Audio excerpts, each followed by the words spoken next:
Hello, I'm Charles, Hi, I'm Christina. and we're here with your weekly election update. So we had an interesting week last week. We launched our website, and then we went over to the Burnaby for a staff meeting. That was really interesting. Yeah. So votebc.ca was launched last week. It was a call to action for people who want to participate in the election and get out the vote with Dogwood. So you're able to sign up there, and we had almost 300 people sign up already. Yeah, that's incredible. Like when you 1 put those week. things out into the world, you really don't quite know what's going to happen Yeah. or what's going to really hit. So especially when it's a volunteer, it's pretty. People aren't always comfortable making those phone calls. Yeah. So it was impressive that many people signed up. Yeah, already. Almost. And we have more time to go, so people are still signing up. Yeah. But that was really exciting.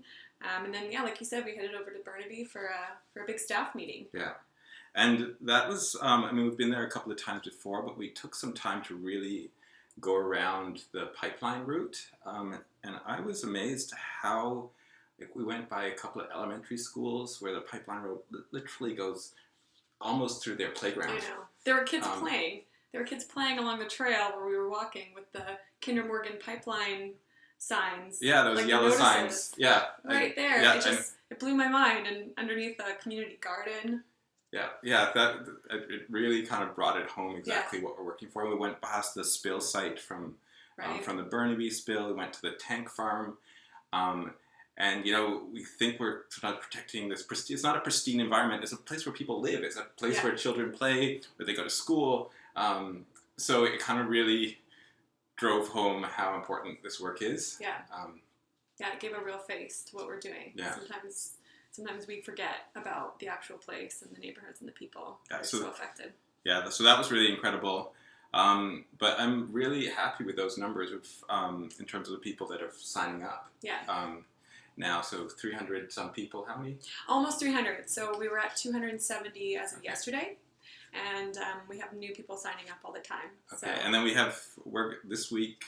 I think we're setting up a bunch of phone banks in the organizing program. You'll be getting out emails soon asking you to sign up for training for those phone banks, and then being given a list of dates where you can participate. For folks who don't live in the Vancouver or the Victoria area, where we have a lot of teams, there's remote phone banking so that people can do that from home.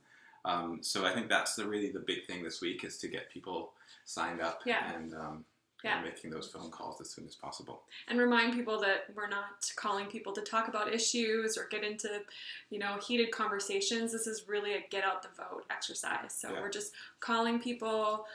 Most people are on our Dogwood list already, so people that, like hearing from us, and just making sure they have a plan for voting for election day, making sure that they know where they're going and what time they're going to go, and just help them visualize that, because in Dogwood's research we found that is the most effective way to get people to the polls and to get out the vote and get as many people voting as possible. So even if people have an hour to do that between now and the election, that's helpful, but more would be better.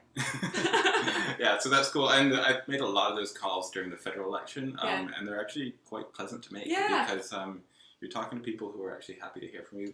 It's kind of different, I think, from working for a political party. We're not pushing anyone to tell them how to vote, but we're just saying, we really need you to vote, because last election in BC, only 55% of the vote, 55% of registered voters got out and voted, and unless we take charge, the shift of power isn't going to happen unless people vote and we change the government a little bit, and that's our best shot of defeating Kinder Morgan. Yeah. So I think that's the main message for this week. Thanks for tuning in. We're expect some emails from us to get you to register for our Get Out the Vote training, and we'll see you next week. Bye. Bye.